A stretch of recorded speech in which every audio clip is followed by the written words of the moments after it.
Hair fall ஆகவே ஆகாது அந்த மாதிரிலாம் சொல்லுவாங்க. கொட்டி முளைக்கும். அந்த மாதிரி கொட்டி நிறைய முடி வந்து நான் சேர்த்து வச்சிருக்கேன்.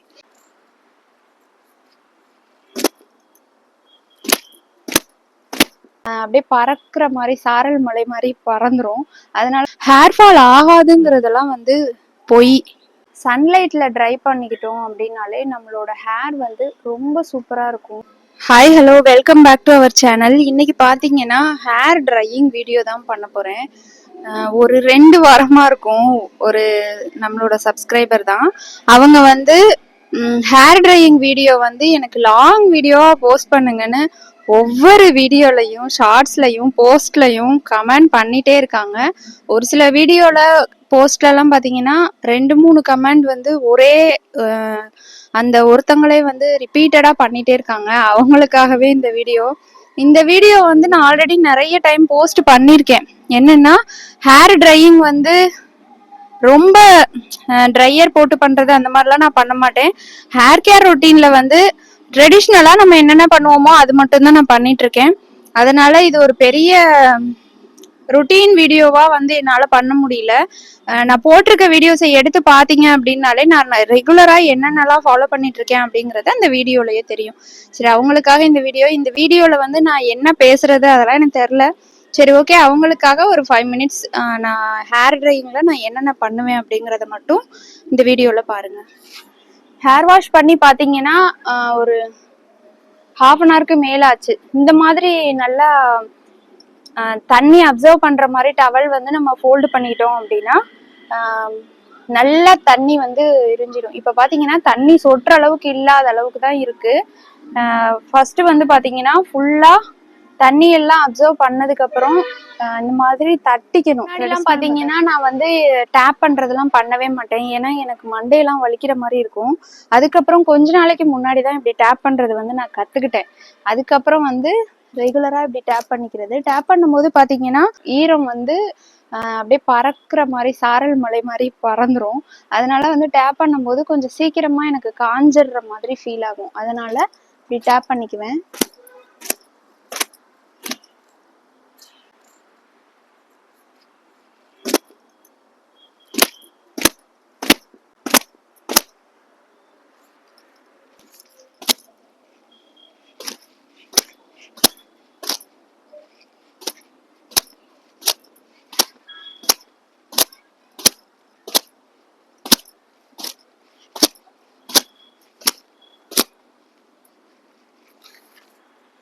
அவ்வளோதான். பார்த்தீங்கன்னா இந்த மாதிரி டேப் பண்ணோன்னா பார்த்தீங்கன்னா டேப் பண்ணுறதுக்கு முன்னாடி பார்த்தீங்கன்னா அப்படியே ஃபுல்லாக எல்லாம் முடியெல்லாம் அப்படியே ஈரத்தோடு இப்படி ஒட்டி இருக்கிற மாதிரி இருக்கும். இப்போ டேப் பண்ணதுக்கப்புறம் ஒரு மாதிரி பஃப்னு இருக்க மாதிரி இருக்கும். இப்படியே வந்து சன்லைட்டில் ஒரு 1/2 hour அந்த மாதிரி ஸ்பெண்ட் பண்ணால் ஃபுல்லாக பஞ்சு மிட்டாய் மாதிரி காஞ்சிரும். அதுக்கப்புறம் லைட்டாக ஆயில் அப்ளை பண்ணி நான் ஜடை போட்டுக்குவேன். ஃபர்ஸ்ட் ஒரு டவல், அதுக்கப்புறம் ஒரு டவல், 2 டவல் வந்து நான் யூஸ் பண்ணி கொண்டை போட்டுக்குவேன். ஒரு சில பேர் இங்கே கொண்டை போடுவாங்க, அங்கெல்லாம் எனக்கு போட வராது. போட்டால் வலிக்கிற மாதிரி இருக்கு. ஒரு சில நாள் நான் ட்ரை பண்ணி பார்த்துருக்கேன், சரி ட்ரெடிஷ்னல் மெத்தடில் பண்ணலாம் அப்படின்னு. ஆனால் எனக்கு வலிக்கிற மாதிரி ஃபீல் ஆகுறதுனால நான் இங்கே போடாமல் பேக் சைடு தான் போடுறேன். ஹேரோட ஃபுல் லென்த்தும் வந்து கவர் ஆயிருக்கு. கொஞ்சம் லாங்ல நின்னாதான். மோஸ்ட்லி வந்து ட்ரையர்ல ஹேர் ட்ரை பண்ணாம சன்லைட்ல ட்ரை பண்ணிக்கிட்டோம் அப்படின்னாலே நம்மளோட ஹேர் வந்து ரொம்ப சூப்பரா இருக்கும். நல்லா ஸ்ட்ரென்த்தி ஹேரா இருக்கும். என்கிட்ட கேட்டிருக்காங்க, ட்ரையர் யூஸ் பண்ணுவீங்களா இல்ல சன்லைட்டா, ட்ரையர் இது வரைக்கும் யூஸ் பண்ணியிருக்கீங்களா, அந்த மாதிரிலாம் கேட்டிருக்காங்க. நான் ட்ரையர் யூஸ் பண்ணினதே கிடையாது இது வரைக்கும். என்னோட லைஃப்ல ஒரு டைம் கூட ட்ரையர் யூஸ் பண்ணதில்லை. அது வாங்கணும்னு கூட எனக்கு தோணவே இல்லை. யாராவது வாங்கணும்னு என்கிட்ட கேட்டா கூட வேண்டாம் அப்படின்னு. இந்த மாதிரி ஓரளவுக்கு வந்து இப்படி தொட்டா ஜில் மட்டும் இருக்கணும், கையில ஈரம் ஓட்டக்கூடாது. அந்த மாதிரி ஜில் மட்டும் இருக்கு அப்படின்னா கீழே மட்டும் இந்த மாதிரி நாட் போட்டுக்கிட்டோம் அப்படின்னா நமக்கு வந்து காஞ்சிரும்.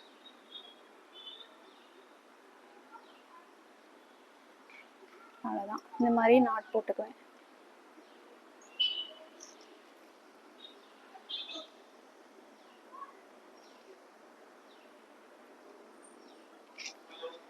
மோஸ்ட்லி இந்த மாதிரி ஃப்ரீ ஹேர்லலாம் தலை காய வைக்கிறதுங்களையும் பார்த்தீங்கன்னா வேர்த்து வடிஞ்சிரும். பயங்கரமா வேர்க்கும். இந்த மாதிரி தலை காய வைக்கிறேன் அப்படின்னா ஹேர் ட்ரை ஆகுறது ஒரு சைடு, ஃபுல்லா வேர்த்து ஊத்துறது ஒரு சைடு, ரெண்டையுமே மேனேஜ் பண்ணணும். இந்த மாதிரி நம்ம வந்து இப்படி கோதி கோதி விடுறதுனால பாத்தீங்கன்னா டக்குன்னு நமக்கு வந்து காஞ்சிடும். ஹேர் ஃபால் ஆகுமா அப்படிங்கிற மாதிரிலாம் நிறைய பேருக்கு கொஷின் வரலாம். இந்த வீடியோலயே சில விஷயங்கள் நான் சொல்லணும்னு நினைக்கிறேன். என்னன்னா, ஹேர் ஃபால் அப்படின்னா எல்லாருக்குமே கண்டிப்பா ஹேர் ஃபால் ஆகும். ஹேர் ஃபால்ங்கிறது பாத்தீங்கன்னா ஒரு பொதுவான ஒரு விஷயம். அது வந்து நம்ம ஸ்ட்ரெஸ்ஸால வந்து ஹேர் ஃபால் ஆகும், வீக்கா இருந்தா ஹேர் ஃபால் ஆகும், நம்மளோட ஹேர் வந்து ஸ்ட்ரென்த்தா இல்லைன்னா ஹேர் ஃபால் ஆகும், பாடி வீக்கா இருந்தாலும் ஹேர் ஃபால் ஆகும். இந்த மாதிரிலாம் நிறைய விஷயங்கள் இருக்கு. ஒரு சில பேர் சொல்லுவாங்க எனக்கு வந்து ஹேர் ஃபாலே இல்லை, ஹேர் ஃபால் ஆகவே ஆகாது, அந்த மாதிரிலாம் சொல்லுவாங்க. அந்த மாதிரி சொல்றாங்க அப்படின்னா என்னை பொறுத்த வரைக்கும் பர்சனலி நான் சொல்றது வந்து ஹேர் ஃபால் ஆகாதுங்கிறதெல்லாம் வந்து பொய். ஹேர் ஃபால் ஆகும், எல்லாருக்குமே ஆகும். நம்மளோட ஹேர் வந்து நம்ம பிறந்தப்பையில இருந்து வளர்ற அந்த இப்போ ஒரே ஒரு ஹேர் எடுத்துக்கோங்க, இது நம்ம பிறந்ததுல இருந்து, அதாவது நம்ம மொட்டை போட்டதுக்கு அப்புறம் வளர ஆரம்பிக்கும் இல்லையா, அந்த ஹேர் அப்படியே வந்துகிட்டே இருக்காது. அது கொஞ்ச நாள்ல அது வீக் ஆகி கொட்டிடும். அந்த இடத்துல அடுத்த ஹேர் க்ரோத் ஆகும். ஒரே ஒரு ஹேர் வந்து க்ரோத் ஆகுற அந்த இடத்துல ரெண்டா ஆகும். அது மாதிரி நம்ம எந்த அளவுக்கு மெயின்டைன் பண்றோமோ அந்த இடத்துல வந்து டபுள் ஆகும், ட்ரிபிள் ஆகும், அந்த மாதிரி வரும். அப்பதான் வந்து நமக்கு இந்த இது வந்து நல்லா அடர்த்தியா இருக்கும்.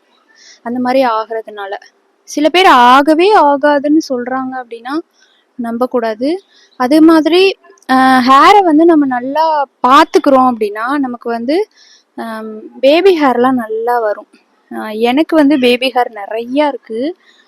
என்னைக்காவது நான் இதுக்கும் முன்னாடி வீடியோஸ்ல ஷேர் பண்ணியிருக்கேன், வண்டியிலலாம் போறப்ப எப்படி பறந்து வரும். இங்க பாருங்க, இப்போ இந்த ஹேரோட லென்த் வந்து எனக்கு வந்து இவ்வளோதான் இருக்கு. ஆனால் கீழே வந்து நான் பன் போட்டிருக்கேன். ஆனால் எனக்கு வந்து இந்த இடத்துலலாம் நிறைய முடி வந்து அந்த பன் வரைக்கும் போகாமே இருக்கு. பார்த்தீங்களா, இப்போ இதெல்லாம் வந்து ரீக்ரோத் ஆன ஹேர் தான், கொட்டி முளைக்கும். அந்த மாதிரி கொட்டி நிறைய முடி வந்து நான் சேர்த்து வச்சிருக்கேன். அப்பப்போ கொட்டுறது. ஒரு சில நாள் பார்த்தீங்கன்னா வீக்லி 3 days வந்து நான் ஹேர் வாஷ் பண்ணுவேன். நான் பழைய வீடியோஸ்லேயும் அதை தான் சொல்லியிருக்கேன், திரும்ப இந்த வீடியோலையும் அதை தான் சொல்லிட்டு இருக்கேன்.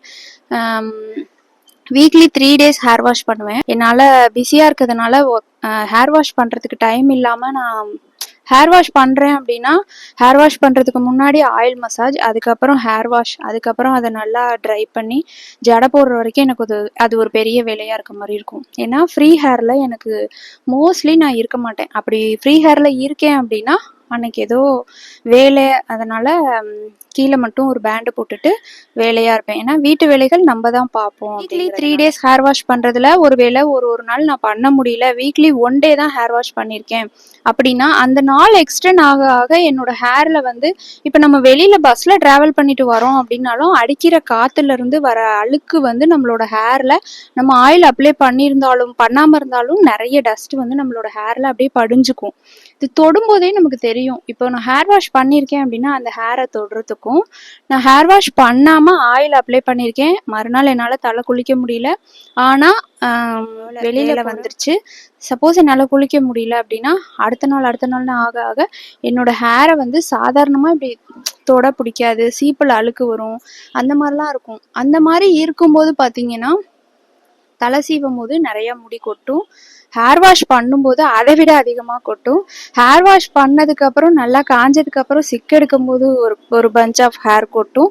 அப்போ வந்து அந்த மாதிரி வந்து நம்ம அழுக்கு சேர விட்டுட்டோம் அப்படின்னா டக்கு டக்குன்னு கொட்ட ஆரம்பிக்கும். அதனால அழுக்கே சேர விடாம நல்லா ஆயில் மசாஜ் பண்ணுங்க. அது எந்த ஆயிலா இருந்தாலும் பரவாயில்ல, கோகோனட் ஆயில், இன்னும் நிறைய பேர் இப்போலாம் ஆயில் வந்து விற்கிறாங்க. சில பேர் வந்து உடனே செஞ்சும் யூஸ் பண்ணிக்கிறாங்க.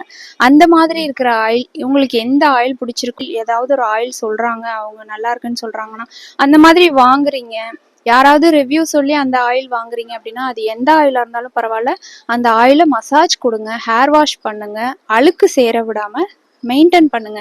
சிக்கு எடுத்து பின்னல் போட்டுக்கிறது, ஒரு நாளைக்கு 2 டைம் தலை சீவணும். இந்த மாதிரி விஷயங்கள்லாம் ஃபாலோ பண்ணீங்க அப்படின்னா, இதெல்லாம் வந்து ரொம்ப பெரிய விஷயம் கிடையாது. சில பேர் ஹேர் பேக் போடணும், இந்த இந்த ஹேர் பேக் அந்த ஹேர் பேக் எக்ஸ்ட்ரா என்னென்னவோ பண்ணுவாங்க. அதெல்லாம் போடலாம், தப்பில்ல. அதெல்லாம் எனக்கு போடவே நேரம் இல்லை அப்படின்னா, நான் சொன்ன இந்த 2-3 விஷயங்கள், நல்லா ஆயில் மசாஜ் மட்டும் கொடுங்க. ஷாம்பு வச்சு, மைல்டான ஷாம்பு வச்சு ஹேர் வாஷ் பண்ணிக்கோங்க. இந்த மாதிரிலாம் பண்ணும்போது நான் வந்து பார்த்தீங்கன்னா, ஹிமாலயா ஆன்டி ஹேர் ஃபால் அதுதான் வந்து ரொம்ப வருஷமா யூஸ் பண்ணிட்டு இருக்கேன். அது ஒரு தனியாக நான் ரிவ்யூ வீடியோவே போடுறேன். ஏன்னா நான் அந்த ஷாம்பு மட்டும்தான் ரொம்ப வருஷங்களாக யூஸ் பண்ணிட்டு இருக்கேன். நெக்ஸ்ட் வீடியோ அந்த வீடியோ வந்து நான் போஸ்ட் பண்ணுறேன். அந்த மாதிரி ஷாம்பு, மைல்டான ஷாம்பு வந்து யூஸ் பண்ணினீங்க அப்படின்னா ஹேர் ஃபால்ங்கிறது இருக்காது. அதாவது இருக்கும், ரீக்ரோத் ஆகிட்டே இருக்கிறதுனால நமக்கு ஹேர் வந்து நல்லா அடர்த்தியாகவே இருக்கும். முன்னாடி இருந்ததுக்கு எனக்கு இப்போ கொஞ்சம் ஹேர் ஃபால் ஆயிருக்கு. ஏன்னா நடுவில் கொஞ்சம் ஹெல்த் இஷ்யூ வந்திருந்தது, அதனால இப்போ கொஞ்சம் கம்மியாயிருக்கு. முன்னாடி இருக்க வீடியோவை எடுத்து பார்த்துட்டு இந்த வீடியோ பார்க்குறீங்க அப்படின்னா டிஃப்ரெண்ட் கண்டிப்பாக உங்களுக்கு தெரியும். இப்போ பார்த்தீங்கன்னா இந்த அளவுக்கு வந்து ஹேர் நல்லா ட்ரை ஆயிடுச்சு. அதுக்கப்புறம் இன்னும் சில விஷயங்கள் என்னன்னா, வெள்ளை முடி இருக்கா எனக்கு அப்படின்னு சொல்கிறேன். 8th 9th அந்த மாதிரி படிக்கும் போதுலேருந்து, ஸ்கூல் படிக்கும்போது இப்படி நேர்வாக எடுத்திருக்கோன்னா இந்த ஒரு சைடு மட்டும் கொஞ்சமாக இருந்துச்சு. 8th 9th படிக்கும் போதுலேருந்து அப்போ வந்து எனக்கு, அதாவது எப்படி சொல்கிறதுனா, எனக்கும் வெள்ளை முடி இருக்கு அப்படின்னு சொல்லிட்டு ஒரு விவரம் தெரிகிற ஒரு வயசு இருக்கும் இல்லையா, அப்போ தான் வந்து எனக்கு இந்த மாதிரி இருக்கு அப்படிங்கிறது எனக்கு தெரிஞ்சுது. அப்புறம் இப்போ இன்னும் கொஞ்சம் அதிகமாகவே வந்திருக்கு. அதுக்கெலாம் நான் எந்த ஒரு ட்ரீட்மெண்ட்டு எதுவுமே நான் பண்ணலை. ஏன்னா நேச்சுரலாக நம்ம ஹேரை மெயின்டைன் பண்ணுற வரைக்கும் தான் நம்மளோட ஹேர் வந்து நல்ல வேல்யூமாக இருக்கும். இந்த மாதிரி ஏதாவது ஒரு விஷயங்கள் நம்ம பண்ணும்போது பார்த்தீங்கன்னா ஹேர் லாஸ் ஆகிறதுக்கு சான்சஸ் இருக்குன்னு ஒரு விதமான பயம் அப்படின்னு கூட வச்சுக்கலாம். அதனால நான் எந்த ஒரு ரெமெடியுமே நான் பண்ணலை. அதாவது கிரே ஹேரை வந்து பிளாக் ஹேராக மாற்றுறதுக்கு. ஊருக்கெல்லாம் போகிறப்ப செம்பருத்தி பூ, இலை இந்த மாதிரிலாம் அம்மா கொடுத்து விடுவாங்க. அதெல்லாம் வந்து அரைச்சி போட்டிருக்கேன். அது கூட வந்து கரிசலாங்கண்ணியும் யூஸ் பண்ணியிருக்கேன். அதுக்கப்புறம் வந்து கற்றாழை யூஸ் பண்ணியிருக்கேன். ரொம்ப அதிகமான ஹேர் பேக் அதெல்லாம் நான் போட்டதில்லை. ஒரு சில பேர் வந்து 27 வகையானது, 35 வகை, 57 வகை அந்த மாதிரிலாம் நிறைய யூடியூப் வீடியோஸ்லாம் நான் பார்த்துருக்கேன். நான் அந்த மாதிரிலாம் நிறையாலாம் யூஸ் பண்ணல, செலக்டிவாக கொஞ்சம் தான் யூஸ் பண்ணியிருக்கேன். ஆனால் எதுவுமே வந்து அதிகமாக நான் ட்ரை பண்ணலை. வெளியில் போய் பண்ணுவோம் இல்லையா, பார்லரில் இந்த மாதிரிலாம் ஒயிட் ஹேரை வந்து பிளாக் ஹேராக மாற்றுறதுக்கு ஏதாவது ட்ரீட்மெண்ட்டு, மசாஜ் இந்த மாதிரிலாம் வந்து நான் ட்ரை பண்ணல. ஏன் ட்ரை பண்ணலன்னா பயம். லாங் ஹேர் வந்து இப்போதைக்கு எங்கள் வீட்டில் என் கூட பிறந்த சிஸ்டர்ஸ்னு பார்த்தீங்கன்னா 3 பேர், என்ன சேர்த்து 4 பேர். எங்கள் 4 பேத்துல 4 பேத்துக்குமே லாங் ஹேர் தான், என்ன மாதிரி தான் இருக்கும். எங்கள் பெரியக்காக்கெலாம் என்னை விட அதிகமாக இருந்துச்சு. இப்போ பார்த்தீங்கன்னா எல்லாருக்குமே வந்து குறைஞ்சிருச்சு, வேல்யூமும் குறைஞ்சிருச்சு, ஹைட்டும் குறைஞ்சிருச்சு. உனக்கு மட்டும்தான் லாங் ஹேர் இருக்கு, அதை அப்படியே மெயின்டைன் பண்ணு அப்படின்னு சொல்லி என்னை உசுப்பேத்துறாங்க. அதனால வந்து சரி ஒயிட் ஹேர் இருந்தா என்ன பண்ணுது, அது பாட்டுக்கு இருந்துட்டு போட்டும் அப்படின்னு சொல்லிட்டு நான் அதுக்காக எதுவுமே பண்ணல. ஓகே ஃப்ரெண்ட்ஸ், இந்த வீடியோ உங்களுக்கு பிடிச்சிருக்கும் அப்படின்னு நான் நினைக்கிறேன். பிடிச்சிருந்துச்சு அப்படின்னா லைக் பண்ணி, ஷேர் பண்ணி, கமெண்ட்ஸ் பண்ணுங்க. நெக்ஸ்ட் ஒரு சூப்பரான வீடியோல மீட் பண்ணலாம். Thank you so much. பாய்.